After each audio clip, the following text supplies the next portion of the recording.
Boa noite a todos e a todas. Primeiro eu quero agradecer muito a parceria com a Oca Tupiniquim, a Ângela e a Rafaela e toda a equipe. Elas nos acolheram no evento passado, com o Gessé Souza, e nesse com o Milton Ratum. Também quero agradecer a Renata, da doceria Bolo à Toa. E eu vejo que tem muita gente que vem pela primeira vez ao Quintal. O Quintal Negro é um espaço democrático de discussão, aprofundamento e encontro sobre temas sociais, culturais e políticos que movem as engrenagens da nossa sociedade. Para vocês saberem mais, a gente está nas redes sociais, Facebook, tem site, Instagram e um canal no YouTube, que inclusive a gente vai gravar esse encontro e estará no YouTube daqui umas 2 semanas. Nesses 4 anos de existência, o espaço recebeu pessoas que apresentam caminhos de resistência e transformação.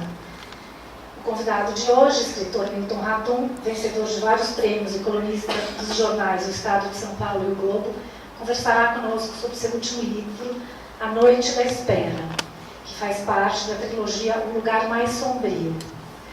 Antes de passar a palavra ao Milton Ratum, eu vou ler um trecho de uma entrevista concedida por ele e publicada pelo blog Página 5, de janeiro desse ano. O confronto mais bruto é inconsequente. Não vivemos em uma ditadura, tanto que estamos conversando e isso será publicado. O confronto deve ser baseado em uma argumentação forte. Contra a extrema-direita, as palavras mais duras e bem argumentadas funcionam melhor do que o slogan ou o embate bruto. Eu sempre procuro a argumentação. Esse é meu lado mais racional. É a força da imaginação que constrói uma ficção. Mas na vida é preciso argumentar a partir de uma leitura mais lúcida da realidade do momento histórico. E hoje, nesse momento da nossa história, eu quero dedicar esse encontro, A Noite da Espera, à socióloga e vereadora Marielle Franco, executada a tiros ontem no Rio de Janeiro. Uma vida que não pode ser apagada, e sim reverenciada até em sua morte. Obrigada, com a palavra do Milton Ratum.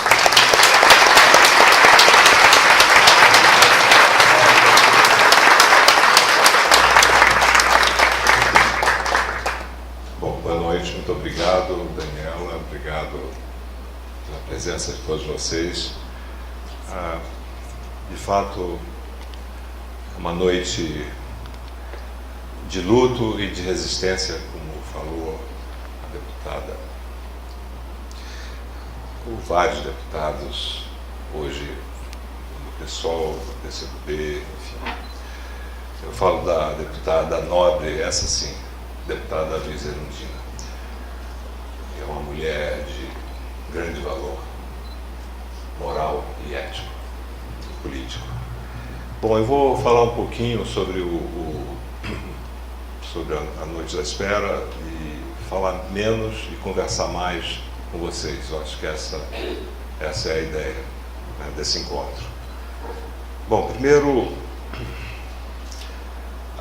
como todo romance, e aqui há alguns escritores que sabem disso, uma das dificuldades de narrar, de contar uma história, é encontrar um narrador plausível, né? A gente pensa nos narradores da literatura, dos bons livros ou dos grandes livros. Pensa, por exemplo, no narrador de Memórias Póstumas de Brás Cubas, né? Que milagre aconteceu com Machado de Assis, que depois de... não foi milagre, claro. Mas o que aconteceu que depois de 4 romances, vamos dizer assim,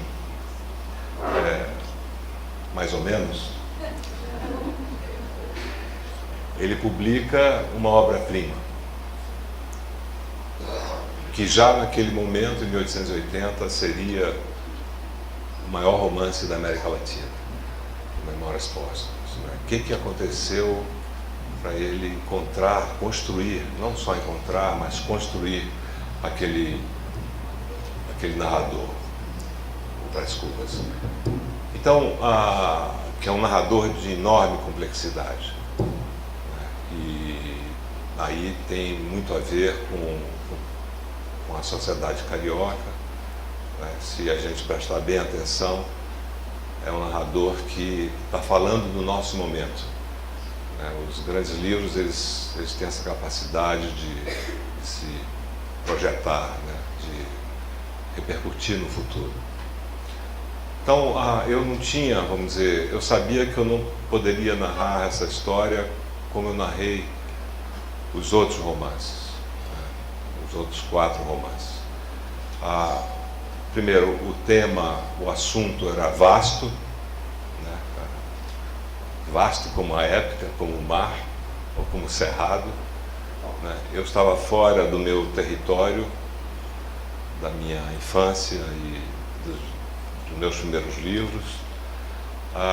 Eu tinha tentado já algumas vezes escrever esse romance ou algo parecido com esse romance, isso lá atrás, no começo da década de 80, quando eu morava fora. Nada deu certo, foi um fracasso retumbante, infelizmente foi um fracasso inédito, permaneceu inédito, né? Mas no fracasso, exatamente vamos dizer, nas dificuldades que a gente encontra alguns caminhos, né? O tempo passou, eu escrevi, enfim, o relato, depois 10 anos depois, os 2 irmãos, e me aproximei do que eu escrevi agora quando eu armei os Cinzas do Norte, que para mim foi, vamos dizer, uma passagem importante para eu chegar ao romance atual, né? Embora os Cinzas do Norte tenha uma outra perspectiva, um outro tipo de narrador, ambientado mais em Manaus e um pouco no Rio de Janeiro, né? Mas sobretudo, e um pouco na Europa também, em Londres em Berlim. Eu achava que com os Cinzas do Norte eu tinha encontrado, vamos dizer, uma chave que seria uma espécie de passagem para o que eu viria a escrever depois. Ele foi para mim um ensaio importantíssimo, não considero um ensaio, mas vamos dizer uma passagem mesmo para o que eu queria escrever. E o que eu queria escrever, o assunto, eu não poderia tratar como uma grande angular, não poderia olhar numa lente de 180 graus, porque o assunto era muito vasto, envolvia amor e política, envolvia a formação de um grupo de jovens da minha geração, naquela época, envolvia histórias de vidas, enfim, difusas, que vão para um lado, vão para o outro, e não semelhantes, às vezes divergentes, né? Então, eu precisava fechar a angular, né? E concentrar o foco em algumas personagens. Primeiro, eleger esse narrador, que quase nada tem a ver comigo. Isso é uma dificuldade, porque a nossa tendência, ou a tendência dos escritores mais jovens, é escrever, vamos dizer, um livro com fortes traços autobiográficos. Eu sempre quis fugir disso, né? Dar, vamos dizer, à narrativa vamos dizer, um teor de invenção, e ao mesmo tempo de verdade, que pertencesse a mim profundamente, mas que estava descolado da minha vida, que estivesse descolado da minha experiência, vamos dizer, empírica. Então, esse narrador foi, vamos dizer, o primeiro vetor vamos dizer, do romance, né? Construir, vamos dizer, um personagem que evidentemente não poderia ser de Manaus, a vida dele é em São Paulo, quer dizer, aí, e ao mesmo tempo fazer algum tipo de relação com a vida política, que era inevitável, e com a cidade que era Brasília, onde eu morei há algum tempo nos anos 60, final dos anos 60. E depois eu pensei que, para, vamos dizer, ampliar esse quadro, sair um pouco vamos dizer, desse drama interior do narrador, eu deveria trabalhar um pouco com uma pirâmide mais modesta, mas uma pirâmide social, né? Daí vem minhas leituras um pouco dépassé hoje, de Balzac, dos romances do século XIX, mas eu achava que seria importante, vamos dizer, introduzir nessa teia de relações personagens do topo de uma pirâmide, da média, vamos dizer, medianos e da base da pirâmide. E a partir vamos dizer, das minhas memórias já totalmente difusas ou pouco nítidas, eu pensei muito nas pessoas que eu convivi, com as quais eu convivi, ou que eu conheci, e tentei armar, vamos dizer, essa pirâmide cujos personagens tivessem relações entre si. E daí surge a tribo, da qual participou um amigo meu, Aurélio Miquiles, que saiu comigo de Manaus. Conversamos muito sobre isso, e ele abriu o baú dele, me deu muitas coisas, conversamos muito. E personagens, vamos dizer, que estão acima e abaixo. Acima estão os diplomatas, o grande mundo político, e abaixo estão as pessoas que vivem ou que viveram em favelas e depois em cidades satélites naquela época, perto de Brasília. Então, quando eu armei isso e passei anos, no fundo foram 10 anos também, do último romance, do Alfredo Eldorado até hoje, foram quase 10 anos, tentando armar, vamos dizer, essa trilogia que começou pelo fim. Eu tinha, vamos dizer, uma vontade de escrever uma narrativa, um romance, usando uma voz feminina, como eu fiz no meu primeiro romance. Acho que eu tive uma recaída, não sei como.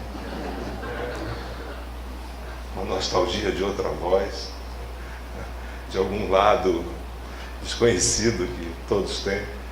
E olha, me mergulhei nisso e acabei escrevendo o terceiro volume, que vamos dizer, que foi, do ponto de vista da escrita, foi anterior aos outros, né? Que é uma história de uma franco-brasileira, que aparece no segundo volume. Então, depois que eu armei isso, eu tentei encontrar a voz do Martim, desse personagem, que é vamos dizer, uma personagem que não está muito situado, né? Ele está um pouco perdido na vida dele, por um trauma de separação de pais, por não saber exatamente o que ele quer fazer da vida, como todos naquela época, desse grupo, dessa tribo, por não entender o que estava acontecendo politicamente. Ele sai do paraíso do bairro, né? Ele sai daqui do paraíso, que eu por acaso passei uma parte da minha infância manauara, nas férias, nesse bairro. Portanto, eu tinha lembranças assim um pouco nebulosas do que uma padaria, uma chácara, flor do paraíso, enfim, coisas que aos 7, 8 anos, 50 anos depois, você não tem muita certeza, né? Mas eu chequei isso e existia mesmo. A igreja. Então, vamos dizer que ele sai há um trauma, uma separação, e o pai é um pai autoritário, patriarcal, vamos dizer, uma metonímia vamos dizer, do grande macho brasileiro. para ser direto, para ir direto ao ponto. Né? E aí há uma questão. Há uma questão que, bom, aí precisa ler o livro, né?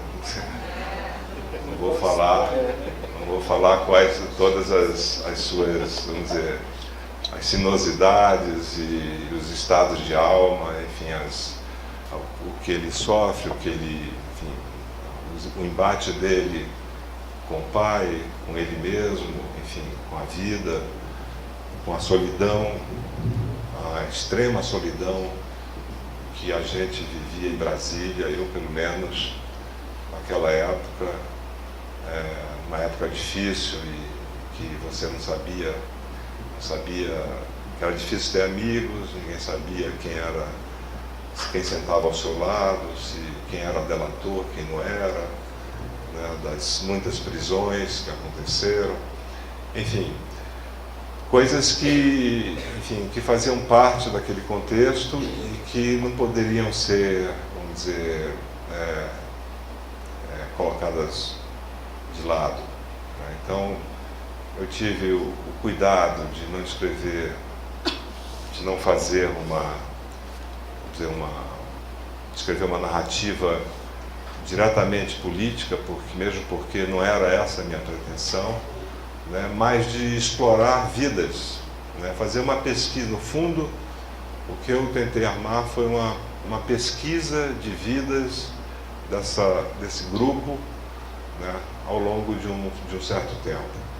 Né, esse período de Brasília, que vai até 72, 73, depois do resto da década de 70, aqui em São Paulo e aqui nesse bairro. O segundo volume é um romance ambientado praticamente, não só, mas muita coisa ambientada em Vila Madalena, onde eu morei, onde não era nada disso. Era uma aldeia humilde, né, de portugueses, negros, Pérola Negra, enfim, onde moravam muitos estudantes, muitas repúblicas de estudantes havia por aqui. Então vamos dizer, e aí há uma transferência, vamos dizer, de personagens e de vozes para São Paulo. E por ser também um período mais longo da vida do narrador, é um romance mais extenso, é um volume um pouco mais complicado, com diários de outros personagens, e como se fosse vamos dizer, uma árvore que vai crescendo, só que você tem que aparar as pontas de vez em quando, senão você se perde. Né? Mas a ideia foi essa, foi de escrever, vamos dizer, um painel de uma época que para mim era uma dívida. Né? Era uma dívida. Eu adiei tanto esse projeto e depois achava muito difícil encontrar, vamos dizer, uma forma. Eu acabei optando por uma forma muito fragmentária que lembra também a nossa vida naquela época. Né? Atividades descontínuas, né? Interrupções a todo instante, muitas interrogações, pressões políticas, pressões ideológicas, enfim, uma liberdade, um anseio por uma liberdade sexual que também não estava resolvida, porque nos anos 60 isso aconteceu, quer dizer, não era fácil você sair de uma família, de um núcleo familiar, vamos dizer, autoritário, com todas as normas estabelecidas e ter uma liberdade sexual e não casar e etc. Quer dizer, isso foi, vamos dizer, um desafio. Né? Não só aqui, eu acho que em muitos lugares. Aqui foi agravado pela repressão política, pela brutalidade da vida brasileira naquela época. Então, para nós não estava claro nada disso. Mas aí eu tentei, então, vamos dizer, dar uma certa espessura a essas dúvidas. né? E há esse impasse também, né? O que fazer, como diz o poema do Drummond, num país bloqueado, né? Mas um poema belíssimo, país de caminhos fechados, né? Ele diz isso. Então, acho que para início de conversa é isso. Podemos conversar agora com vocês. Obrigado.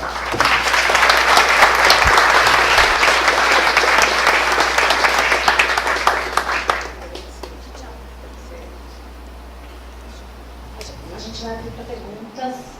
E eu não falei nenhuma coisa. Tem muita, vocês viram, né? Tem os livros estão ali fora para comprar. E quando a gente acabar aqui o debate, as perguntas, o Milton vai dar autógrafos. Então, agora vamos abrir para perguntas.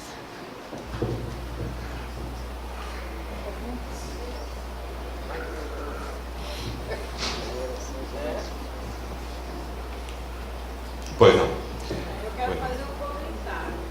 Eu queria fazer só um comentário. Vocês que não tinham intenção de falar de criar um livro político, né? Eu sou dessa geração que viveu tudo isso que você fala. E a minha sensação o tempo inteiro era de um cinza da época. Foi angustiante.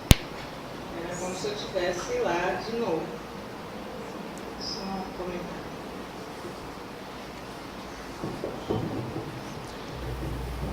Se foi angustiante, muito obrigado. Era isso que eu queria. Eu não queria nenhuma, vamos dizer, porque não havia saída naquele momento, né? A angústia era, vamos dizer assim, o que nos movia. Mas, ao mesmo tempo, um anseio de liberdade e uma ilusão.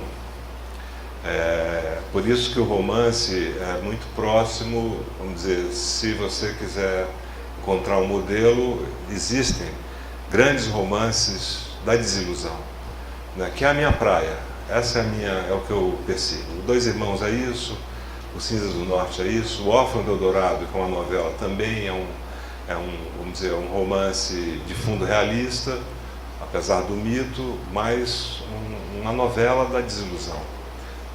O relato não, o relato é um pouco diferente.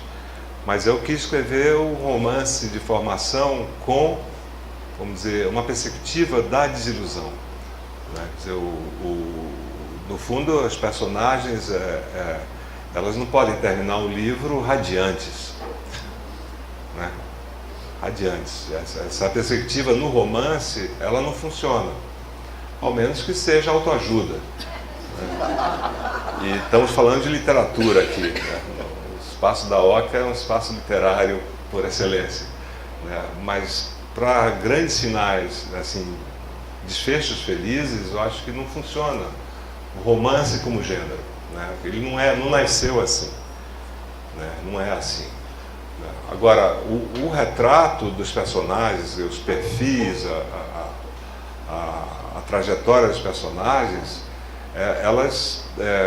eu lembro que uma leitora me disse, mas o que vai acontecer? Porque parece que no fim as coisas ficam abertas.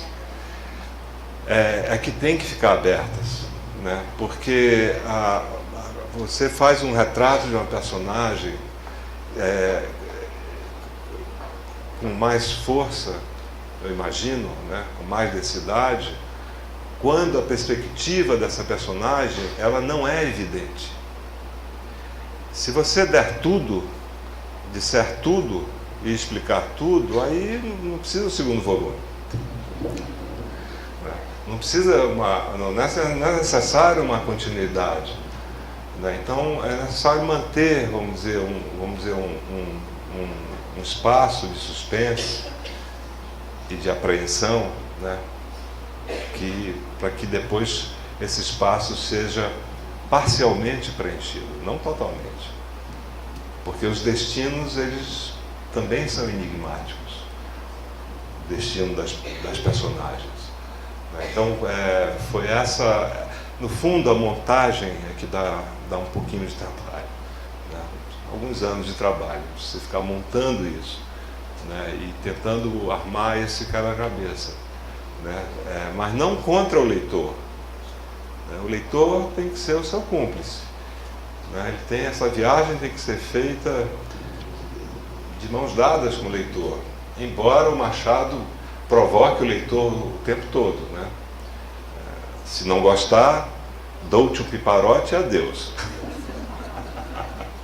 Mas aí o leitor já gostou, porque ele é provocado pelo narrador do Machado e dizer, então eu quero ver o que vai acontecer. Aí leva outras bordoadas e continua, né? Quer dizer, o leitor acaba sendo vamos dizer, a cumplicidade do sadismo e da galhofa machadiana. O leitor faz parte dela diretamente, né? Então isso, você não pode dar tudo para o leitor, mesmo porque às vezes você escreve sem saber tudo.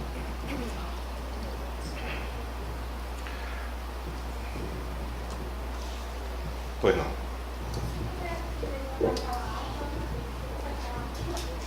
Boa noite, meu nome é Sandra e... Você não quer usar o microfone? Não chega lá. Boa noite, meu nome é Sandra e eu queria que você pudesse comentar uma frase da primeira página que eu acho que assim, foi um impacto para mim, que é quando você escreve: somos do mesmo país, caminhamos para margens opostas. Esta frase, para mim, foi todo um indicativo do que você estava propondo no seu livro e ecoou para hoje, né? Então, eu queria que você pudesse comentar um pouco sobre isso. Nossa, bem-aventurados leitores da Oca, porque você matou a charada.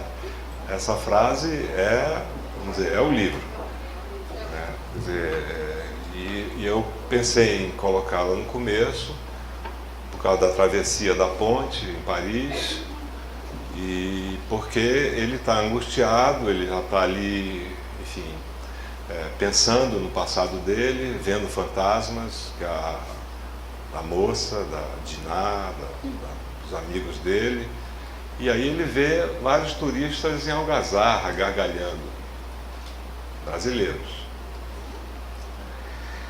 E é inverno. E então a melancolia dele contrasta com essa joie de vivre, né, desse grupo de turistas, né? Aí ele fala um pouco, comenta isso e diz: caminhamos para margens opostas. Até hoje, né? Estamos caminhando para margens opostas. Então, quer dizer, essa é vamos dizer, uma frase que, como você disse, tem a ver com tudo que vem depois. Muito bem observado, eu agradeço a sua leitura perspicaz, né? Porque às vezes a gente tem medo do leitor, né? Porque o leitor, ele pratica uma espécie de striptease ele começa a desvelar coisas que a gente nem sabe. Mas isso eu sabia, disso eu estava perfeitamente consciente, já estão em todos os manuscritos essa observação, né?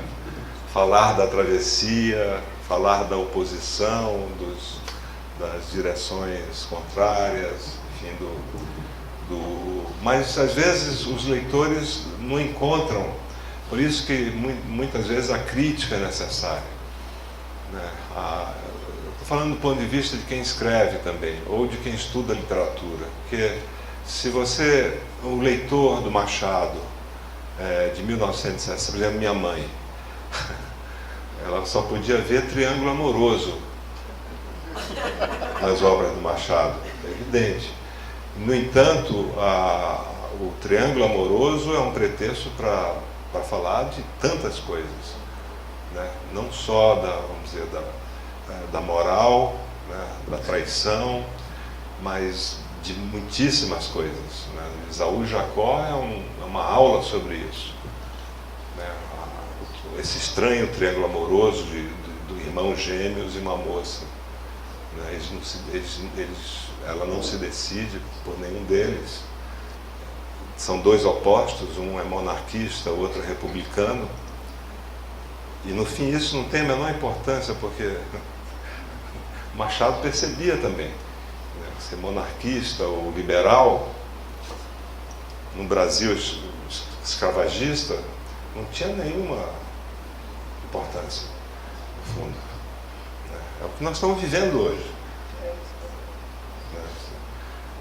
Olha as declarações dos nossos liberais, para você ver. É de dar dó, né? Ou raiva. Pois não.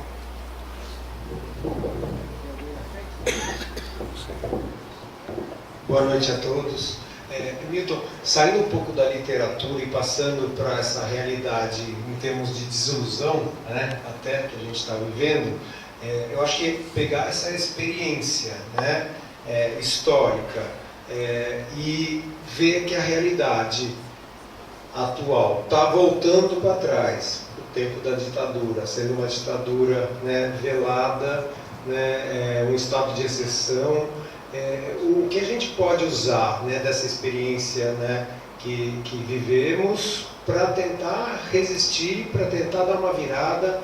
Você falou no começo, né, da coisa da argumentação e do esclarecimento. Eu não sei se por aí só mais algumas ações, o que de repente podemos pensar alto para sair desse triste momento.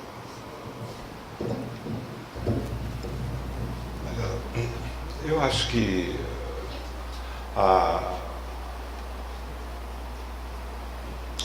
vereadora que foi executada, que foi assassinada, ela não foi assassinada por acaso, ela não é mais uma pessoa.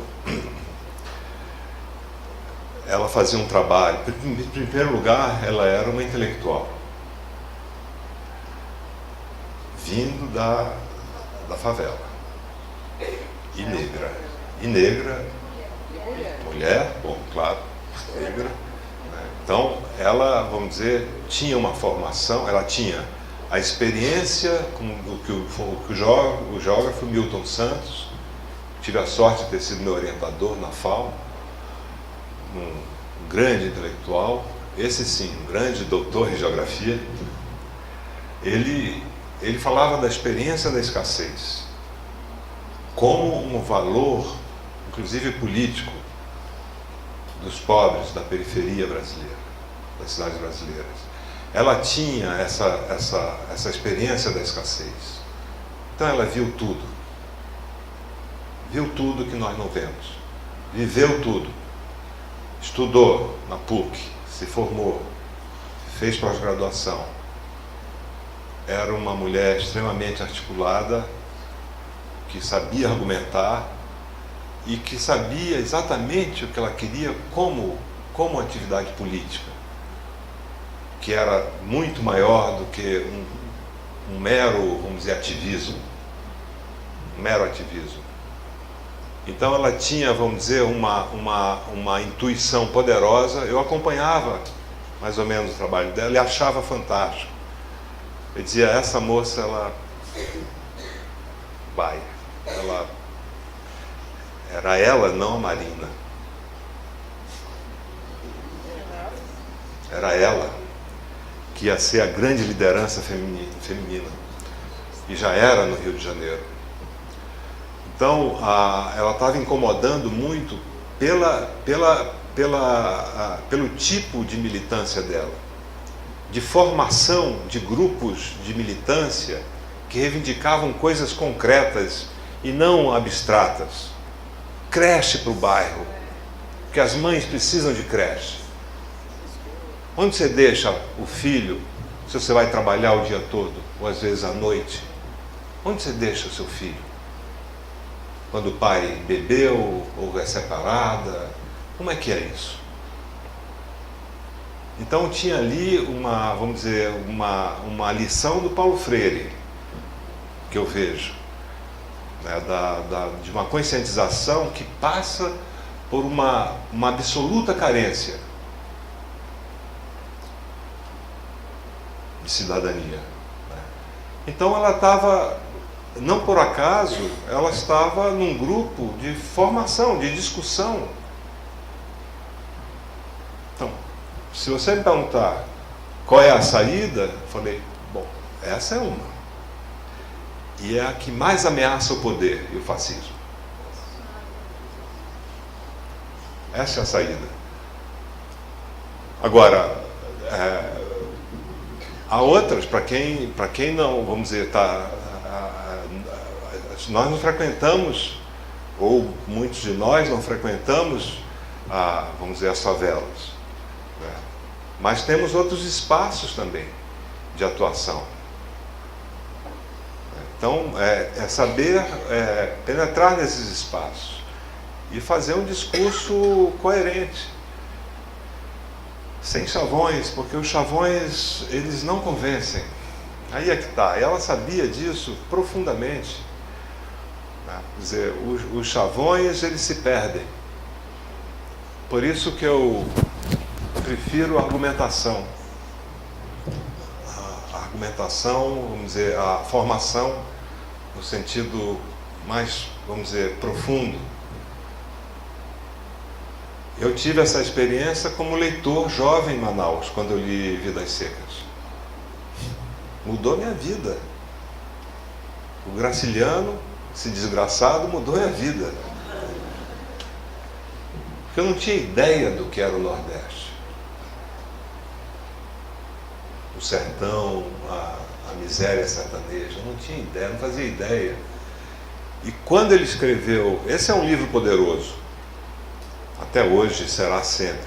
Enquanto houvesse, pode até acabar o sertão, mas o Vidas Secas e o Grande Sertão existirão. É um livro poderoso porque ele entendeu profundamente, ele se dizia sertanejo brincando, né, mas tinha uma verdade nisso. Ele era filho de comerciantes, no entanto, ele teve uma experiência profunda com a vida sertaneja. E ele percebeu uma coisa que é latente, existe até hoje no Brasil, é o nosso grande problema. Né? Porque Vidas Secas não são apenas as vidas que são secas. É a mentalidade, é o pensamento que é seco. É a falta de palavra. É o não saber dizer, não saber nomear, não saber pensar. Ele percebeu isso. E só talvez o nordestino, com essa experiência, naquele momento dos anos 30, teria percebido isso. Não só percebeu, como colocou o problema no centro e no fim do livro. Né? Vou para a cidade porque meus filhos têm que aprender coisas difíceis na escola. Ele já está falando da grande questão que é nossa, que é a latino-americana, que é dos países de fato periféricos. Então, quando ele formula isso em Vidas Secas, ele está, vamos dizer, sem ser um romance, longe disso, um romance, vamos dizer, dogmático, ideológico, mas ele coloca a questão. E dá ao leitor, né? Pergunta ao leitor. Vamos à cidade por causa do futuro dos meninos, dos dois meninos, que não tem nome. Então, vamos dizer que ele formulou isso de uma forma muito nova, inovadora para o romance de 30, porque já não é mais um romance naturalista. Ele já está armando, vamos dizer, na construção da linguagem, uma voz do sertanejo que não se diferencia da voz culta do narrador. Por isso que ele usa ostensivamente o discurso indireto livre. Você não percebe quando narra o homem culto e quando fala o bicho, Fabiano, que diz: não sou homem, eu sou um bicho. E essa ambiguidade é, vamos dizer, uma das forças do romance. Você reduzir uma pessoa sem pensamento, sem palavra, né, ao bicho, ao animal. Então ele se iguala a cachorro-baleia, que também pensa e sonha quando está morrendo. Né? Então ele encontrar um tema que é importantíssimo, uma forma de narrar também, vamos dizer, nova naquele momento, foi um grande achado. Vidas Secas é um achado. É um achado. Poderia falar o resto da noite sobre Vidas Secas, mas não vou me exceder, porque senão vocês vão ficar secos também de tanta. E ela, falando agora, voltando agora a Marielle, a moça, a política que morreu, ele, só para terminar com Vidas Secas, ele não sonha, ele não consegue formular nada, o Fabiano, ele é um bicho. Né? Quem se projeta, quer dizer, quem anda em direção ao futuro e que alimenta esperanças e sonho, quem sonha é ela, é assim a Vitória. A coisa do papel feminino em Vidas Secas é totalmente evidente. Basta ler, está lá. Ele sabe disso, ele sabia, porque são as mulheres que cuidam de tudo, da casa, dos filhos, de tudo, administram tudo. E ele diz, o Fabiano, ela é muito mais esperta do que eu. Se ela disse, está certo. Que mulher, essa Vitória. Bolsa Família para as mulheres, claro. Isso não podia ser de outra maneira. Então, a sua pergunta, ela, a Marielle, ela tinha esse futuro. Já era brilhante. Né? Você estudar a carreira dela já era uma baita de uma liderança. Uma pena, é uma loucura isso. Mas não vai ficar assim. Né? Não pode ficar assim.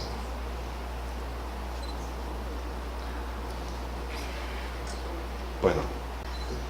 Eu não sou mediador, então não quero cometer injustiças. Então.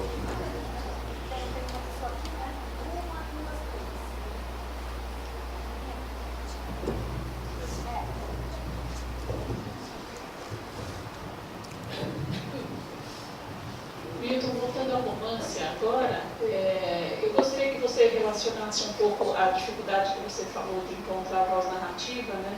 No caso, tem voz narrativa em dois momentos, né? Um garoto de 16 anos e um pouco mais velho em Paris, com o formato diário que você escolheu para a parte do garoto de 16 anos. Tem a ver com ter uma voz narrativa um pouco mais próxima do adolescente, que faz um relato muito breve de si mesmo, né, e um pensamento muito ágil em relação ao que passa no momento, né, para ser um pouco mais reflexivo depois, relacionando um pouco a escolha do narrador com a forma. Sim, porque já 10 anos depois ele já está formulando a vida dele, ele está repensando tudo já. Ele está reescrevendo ele não está copiando só, transcrevendo, ele está reescrevendo, vamos dizer, não é exatamente um diário, mas as anotações em espaços, em tempo salteado, vamos dizer assim, que ele fez. Então, o narrador no exílio já não é o narrador jovem, final dos anos 60, o começo dos anos 70. Né? Então há um distanciamento. Né? E há também uma outra vida lá, que vai aparecer depois. Né? Uma outra relação amorosa, mas os fantasmas daquela época estão sempre presentes, inclusive o da mãe. Né? Então é um momento de escrita e reflexão ao mesmo tempo. né, o momento posterior. Não que ele esteja pacificado, não é isso, né? Ele está ao contrário, ele está angustiado com essas ausências, com a distância, né? Também com a solidão em Paris, mas o tom é outro, né? O tom é outro.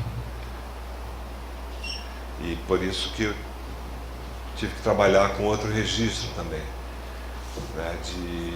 Já não é mais um ingênuo que escreve, e ele já sabe o que é, um pouco o que é a relação dele com o pai, né? O grande mistério é a mãe. Essa é a grande, vamos dizer, é o enigma da vida dele. Pois não.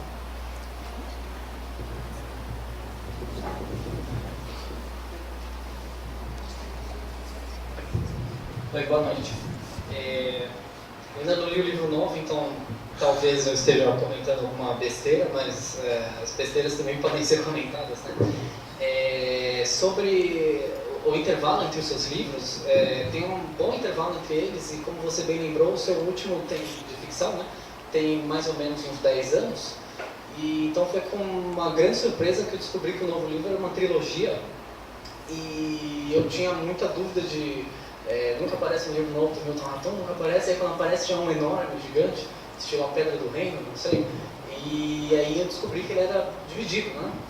E a minha dúvida era se era uma razão editorial, se era uma razão autoral. Pelo que você falou, tem algumas diferenças de estrutura, por exemplo, o último livro foi escrito antes, o segundo, pelo que você falou aqui também, tem alguma coisa epistolar ou de diário, alguma coisa do tipo, mas quais razões assim levaram a dividir o livro? Talvez você ainda está dando retoques, né? Você já terminou? Isso é para dar um tempo para os leitores se acostumarem a fixar a primeira parte, depois a segunda? Tem alguma razão, algum procedimento, algum método, alguma coisa? Não, método sempre tem. Eu sinto raiva do meu racionalismo, às vezes, da busca, e às vezes eu luto com isso e felizmente eu perco. Às vezes a razão na hora da escrita, mas vamos dizer, há uma concepção, há um projeto. Né? Eu não sei, alguns escritores dizem que sentam e escrevem à la louca. Né? Se baixasse o Espírito Santo, ou as musas, né? Eu não tenho nada disso. Eu tenho que sentar e escrever e pensar naquilo. Eu não acredito muito no espontaneísmo, eu não acredito em nada. Mas o projeto era, vamos dizer, no início eram 2 volumes, eu achei que ficaria muito grande, porque eu me cansei muito quando eu li. Você é o seu primeiro leitor, né? Geralmente. Aí eu terminei e sentei e li. Eu disse, nossa, é muito grande. São 600 páginas, ninguém mais lê 600 páginas. Bom, devem ler, claro. Ana Karenina. Você não pode deixar de ler Tolstói. Mas eu achava que podia ficar muito grande e fazia todo sentido estabelecer um corte, sem prejuízo de continuidade. Né? Um corte que seria, como foi, espacial e temporal, em que ele volta para São Paulo. Né? Quer dizer, a coisa vamos dizer, da viagem. Né? Porque é uma viagem, né, da vida.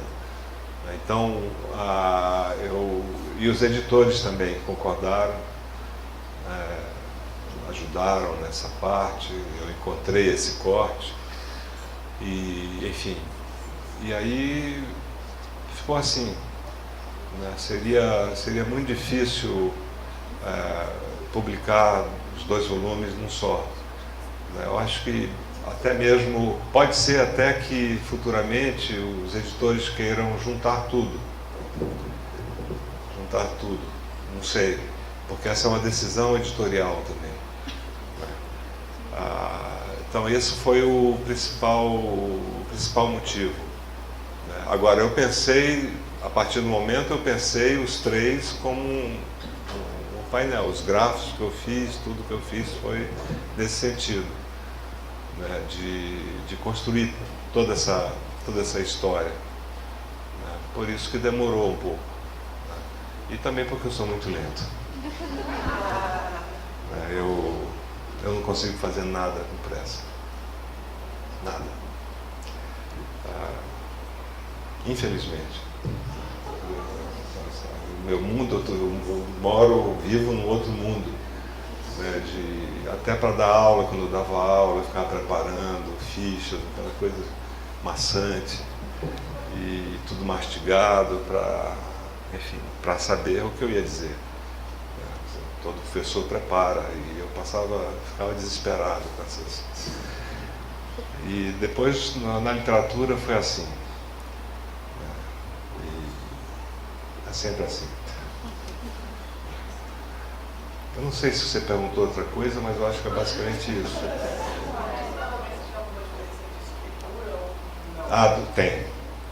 Tem porque no segundo volume eu trabalhei muito com diários, fragmentos de diários femininos e masculinos, de outras personagens, e cartas, e personagens que viajam.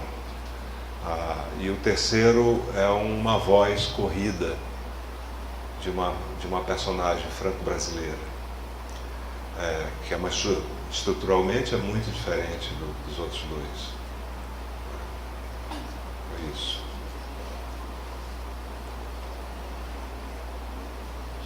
Pois não.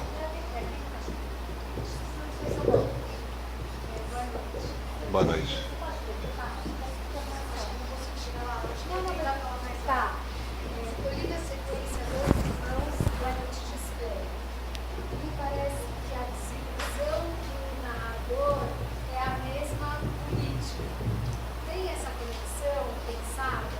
Então, quando Dois Irmãos era a questão da irmandade e de Manaus se abrindo para o mundo e esses irmãos saindo do mundo.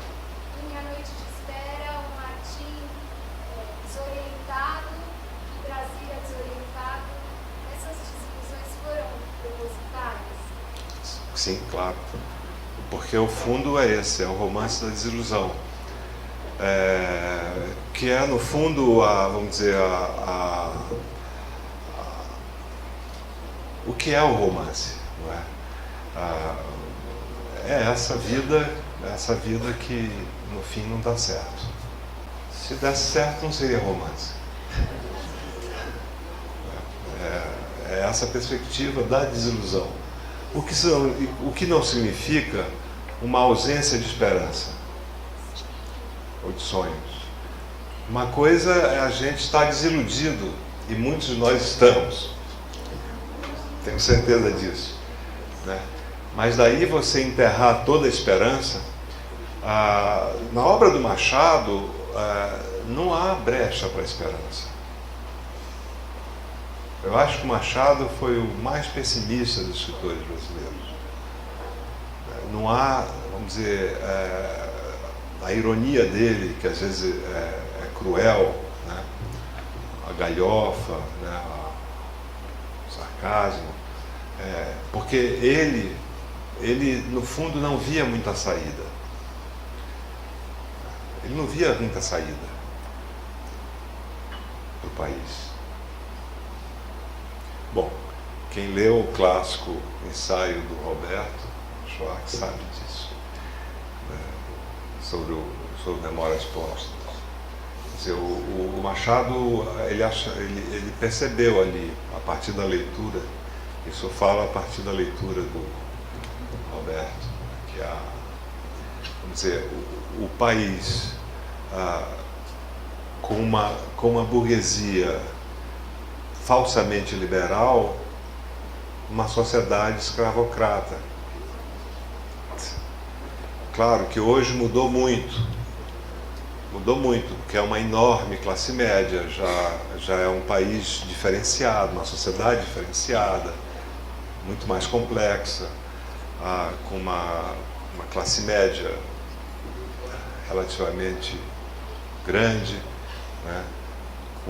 Mas, no fundo, vamos dizer, os nossos liberais, como ele goza num romance, você é um liberalão, ele diz. Né? No fundo, eles não têm projeto para o país. Um projeto, inclusive, capitalista. Não tem. Então é preferível morar em fortalezas, certo? Andar de carro blindado, ou andar com seguranças, e manter a situação como está. Eles preferem isso. E o mercado financeiro apoia o Bolsonaro. Como é que pode isso?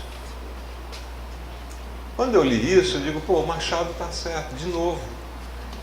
Os caras não aprendem. Os empresários que apoiam o Bolsonaro, o fascista em estado pleno, ele é o fascista no estado pleno. Um racista, xenófobo, que há de mais perigoso. E os caras apoiam essa figura. Você vê que o pessimismo do Machado quer dizer, colocar em confronto, quer dizer, daí o Isaú Jacó, né, o futuro político, quando a adivinha diz lá, a moça do Morro do Castelo, a cabocla, fala dos seus filhos brigavam no ventre ainda, no útero, eles sempre brigavam, sentia, o cara falou, terão um futuro glorioso, coisas futuras. Olha o futuro glorioso dos dois. Você analisar a carreira dos dois, como eles terminam. Então, o pessimismo machadiano era uma coisa profunda, porque ele também sentiu isso, percebeu isso, um grande observador, né, da sociedade, da corte.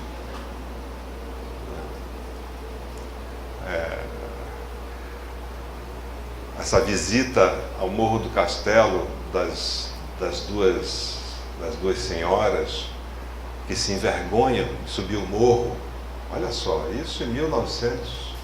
Não, o romance é de 1800 e tanto, 1871, começa em 71, salvo engano. Que ela sobe um morro envergonhadas, porque não queriam ser vistas naquele lugar, que já era um lugar segregado.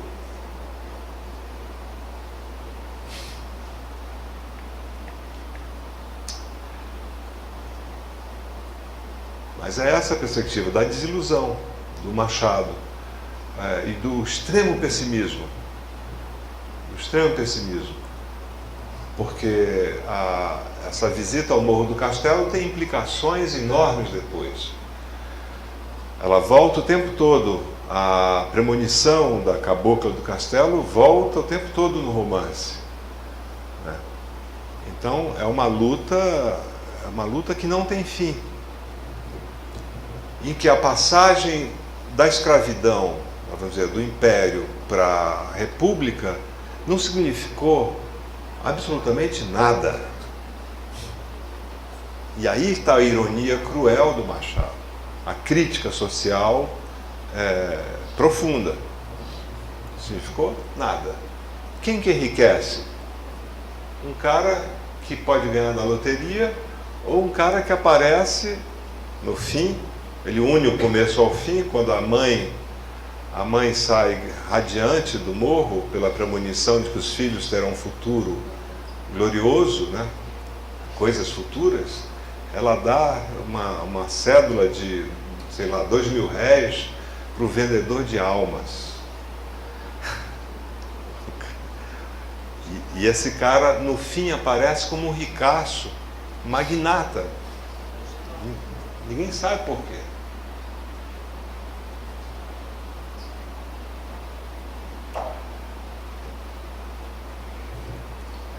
Bom, como tantos enriquecem, ninguém sabe por quê, né? 100 anos depois. Foi?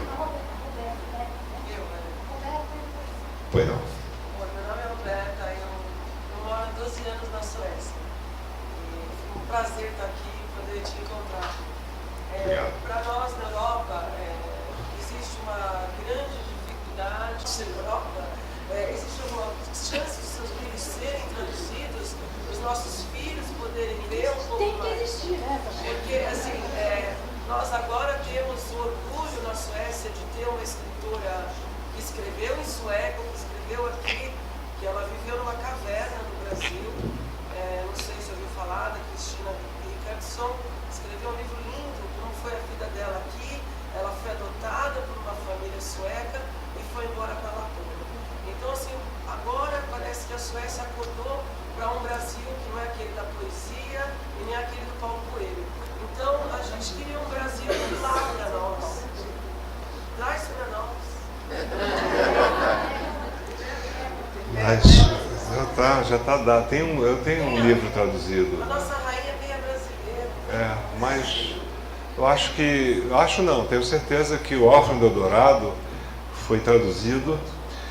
A edição é uma das mais lindas que eu conheço, assim, das edições estrangeiras.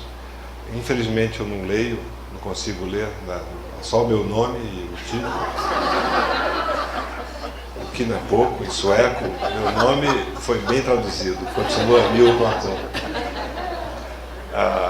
O título não me lembro em sueco, mas uma amiga me disse que era uma boa tradução. E eu confio nas amigas, como confio nos tradutores, né? O problema é que os outros livros não foram traduzidos para o sueco, mas isso não depende do autor. Mas inglês, francês... Não, aí sim, aí tem em todos, tem até em chinês vai sair, japonês saiu, até num dialeto etíope vai sair os Dois Irmãos.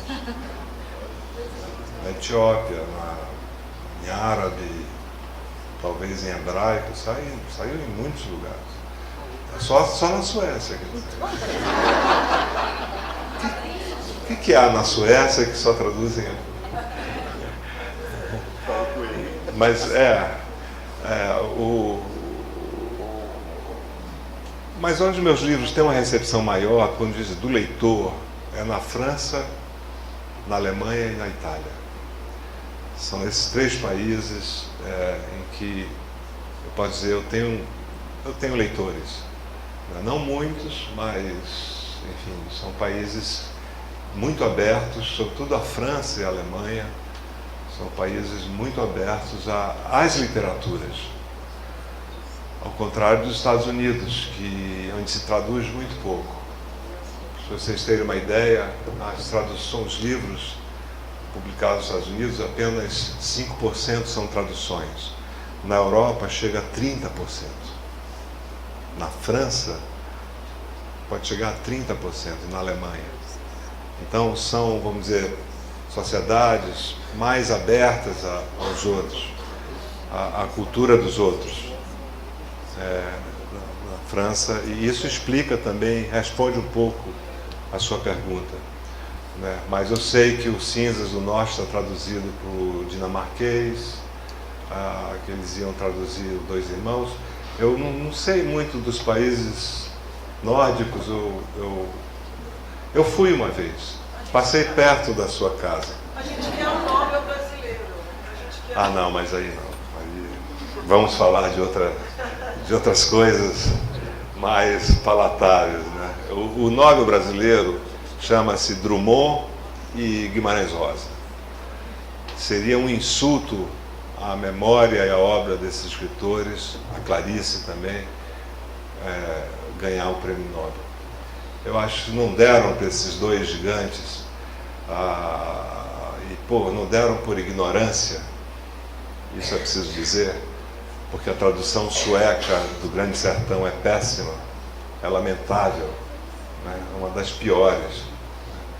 E o Drummond, porque o Drummond se recusou a fazer qualquer acordo com o regime militar, com a ditadura.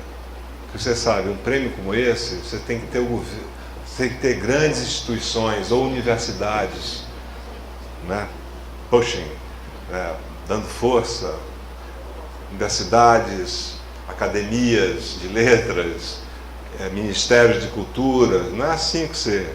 E o Drummond não aceitava isso, inclusive recusou prêmios literários nos anos 70. E não entrou na Academia Brasileira de Letras.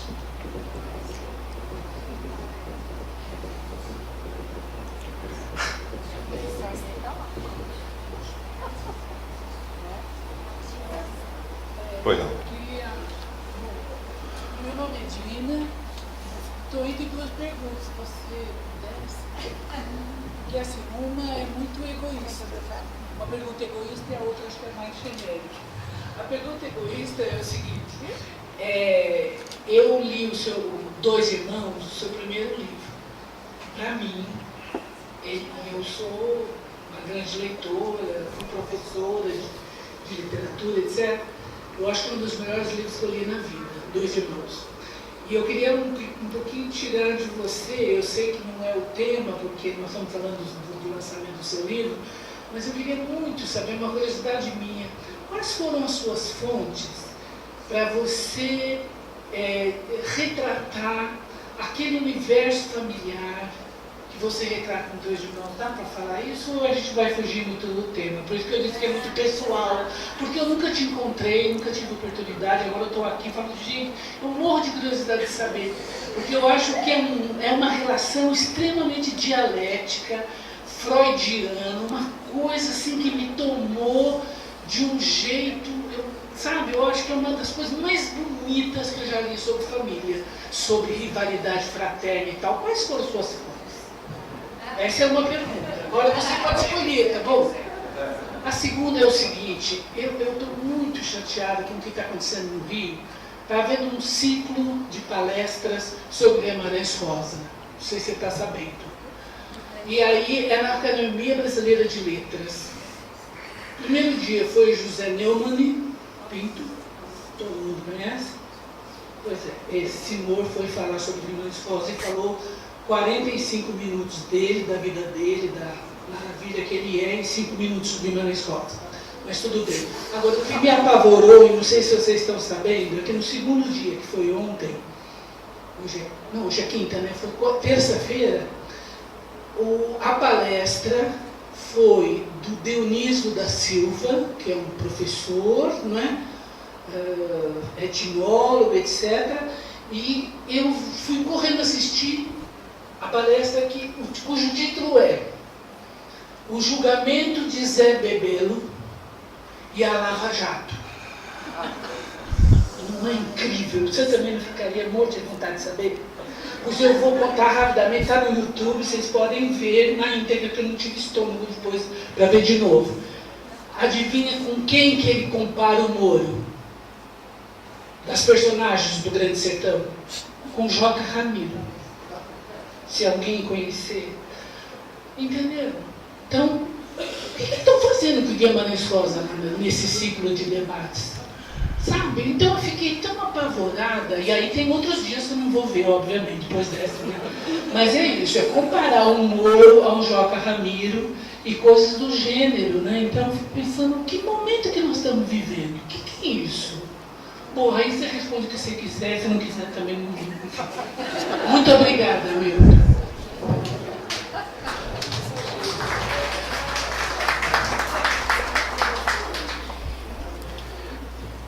Eu quase fico deprimido com a segunda pergunta.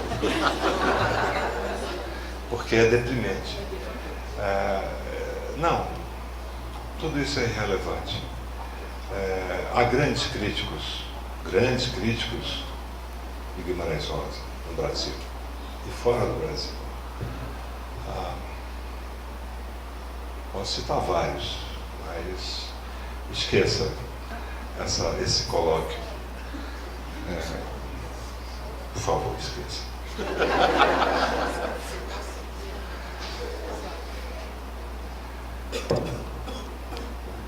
Mas são tantos críticos sérios. Bom, daqui da USP, da Unicamp, eu já estou me lembrando de 6 grandes trabalhos sobre Guimarães Rosa.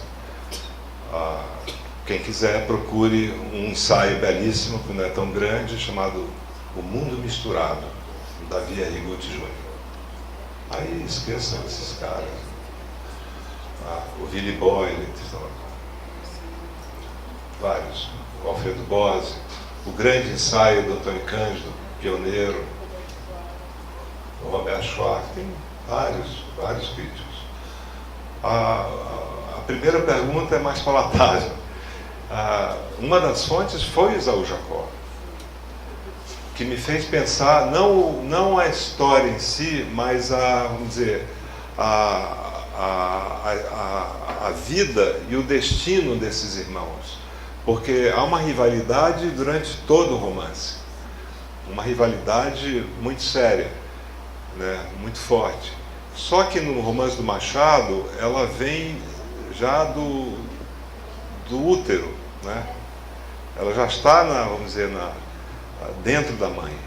Né?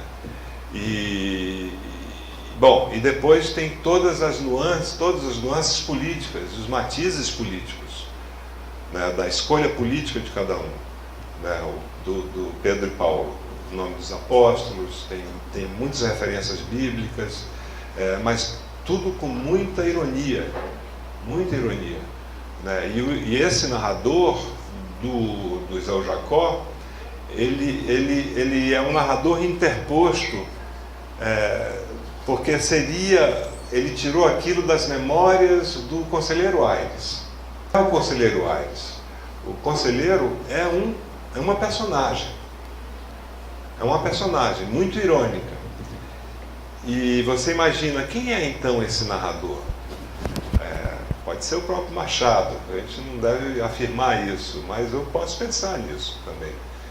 No entanto, ali é um livro sobre os destinos dos irmãos e o destino político do Rio de Janeiro, e, portanto, que era a capital, né, a corte, depois a capital, e, portanto, do país.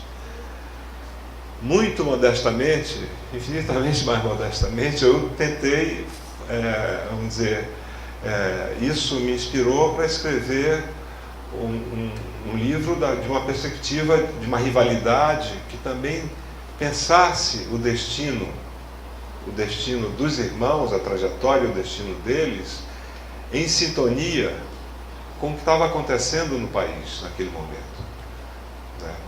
Do engenheiro que vem para São Paulo e se torna, vamos dizer, uma espécie de idólatra da ditadura, e do outro que fica em Manaus e perdido, mas que acaba o romance com um professor. Portanto, não é totalmente sem esperança, né? Quer dizer, no fim ele é um professor de francês. Por acaso eu fui também, só por acaso. Então há essa, vamos dizer, esse embate que passa por uma leitura social e histórica, inclusive da cidade de Manaus, né? Vamos dizer, da decadência, da destruição, etc. Né? E um narrador que, vamos dizer, que é um narrador que não tem a ver, vamos dizer, muito a ver com o narrador machadiano. Não tem nada a ver, aliás. Porque o narrador machadiano é um narrador que está vendo de cima, do ponto de vista econômico. Esse não, eu tentei, vamos dizer, construir um narrador que fosse um filho natural de uma Índia, de uma indígena com os irmãos. Então, e aí Machado entram, vamos dizer, as experiências da minha vida, da escola pública, da convivência com as crianças, com os jovens de uma escola pública, quando naquela época ainda se estudava, a classe média estudava ainda, né, nas escolas públicas. Então, foi por isso também que demorou muito. E há outras influências, a Domingas, por exemplo, vem de um conto do Flaubert, de uma personagem do Flaubert, como inspiração, como construção. Um conto maravilhoso chamado Coração Simples. A personagem é uma doméstica, uma empregada chamada Felicité. É irônico, né? A vida dela é de uma infelicidade total. Mas o Flaubert, aliás, Flaubert escreveu por pressão da George Sand. Quer dizer, você tem que escrever uma coisa muito social, muito mais que fale mais diretamente da nossa miséria, né? E ele escreveu uma obra-prima. Ele foi descansar. Ele estava muito estressado, aí ele foi descansar e escreveu esses 3 contos. Os manuscritos são 1.200 páginas. Foi descansar. Era um louco, né? Um cara louco que tinha... passou nessas férias, ele... 1.200 páginas para publicar 100, 80 na verdade. Depois de tantos cortes, etc. E bom, e há outras coisas aí, não vou falar muito dos Dois Irmãos, porque não é o caso, mas sim, aí tem toda uma leitura, tem toda a minha reflexão sobre pessimista, sobre o país, sobre o desencontro, né, desses irmãos que, enfim, uma professora da Universidade Federal da Bahia teve uma sacação, escreveu um ensaio sobre os irmãos como vamos dizer, uma rivalidade, um desacordo fratricida do próprio Brasil. Nós estamos vendo isso hoje. Estamos vendo isso claramente. As nossas, vamos dizer, aquilo que o Machado falava, essas exclusões todas, né, tudo isso parece inconciliável, né? A gente não se junta para construir um projeto, pensar num projeto para o país. E agora, com as redes sociais, virou uma coisa, uma guerra, exatamente, virou uma baixaria, uma coisa... Né? E você pensar na execução de uma política, de uma moça, de valor, de grandeza moral e ética, você pensar que o presidente da Câmara, isso na França seria uma coisa... Ele levou 12 horas para se pronunciar. 12 horas. Esse energúmeno aí, esse Maia, essa coisa horrorosa. 12 horas para o presidente da Câmara se manifestar. Quer dizer, se fosse do DEM, ele teria se manifestado antes? Que coisa ridícula. Aí pegou o avião, foi jantar com empresários lá em João Pessoa. Quer dizer, ele é do Rio de Janeiro. Quer dizer, um cara desse, qual é o respeito que ele merece? Nada. Não merece nada. Essa é uma vergonha. Uma coisa aviltante. É isso. É isso.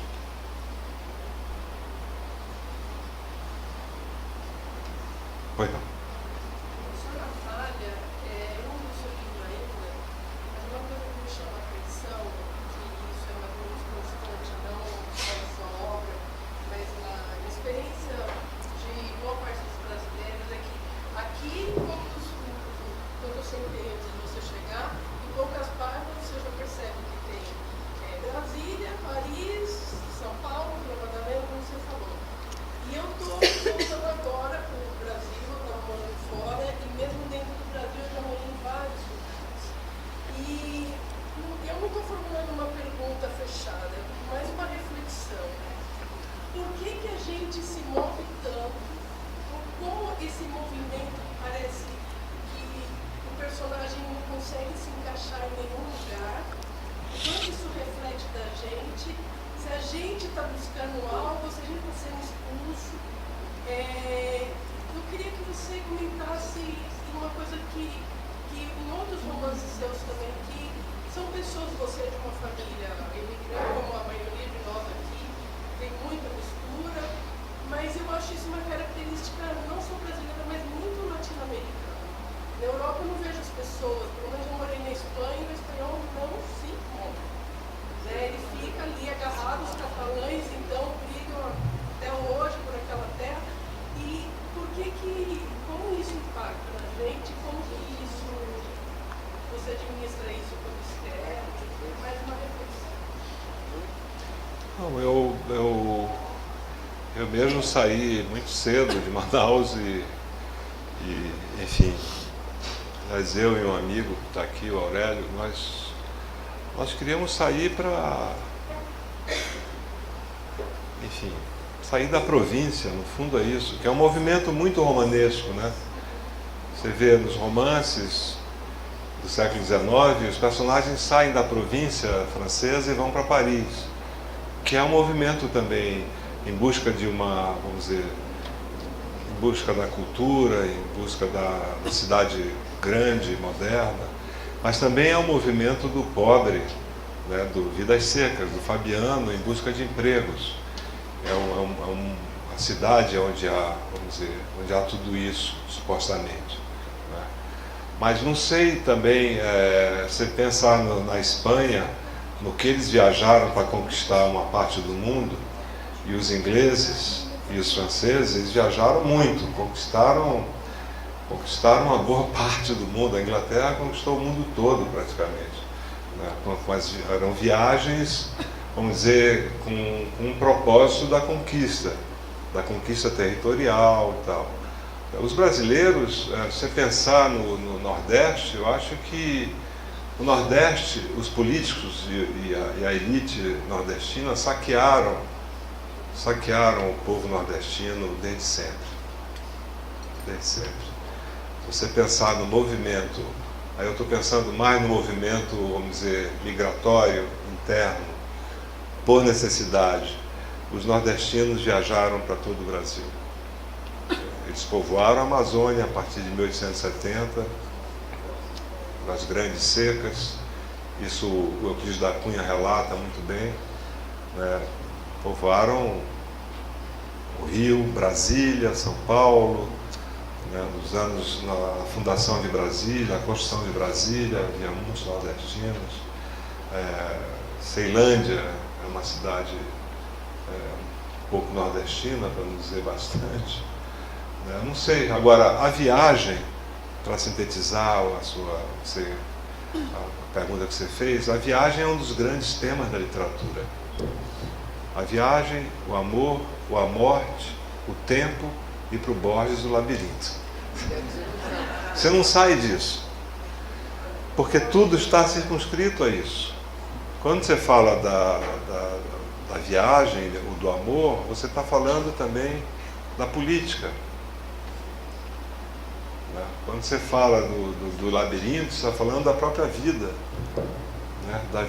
da viagem ao redor do seu quarto, né? Ou de si mesmo.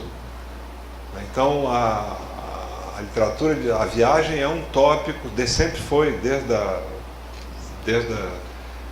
época grega, sempre foi um grande tema, né? Ligado a armas e letras. Então isso está presente em toda a literatura. Poucas literaturas não têm o tema da viagem. Comentário de leitora. Eu queria dizer que eu fiquei muito emocionada mesmo com essa mãe da história, a mãe de Martim. Ela vai aparecer de novo?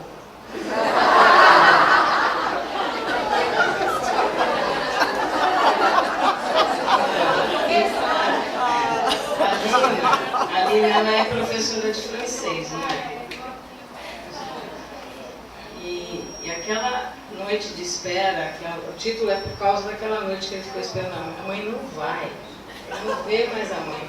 Então, eu não sei, eu tenho um filho homem, né? E, meu Deus do céu, fiz muitos cruzamentos aí, muitos. E sofri, estou sofrendo ainda, que eu quero encontrar a Lina, pelo menos, a personagem que mais me pegou foi a Lina. A senhora pode esperar até novembro?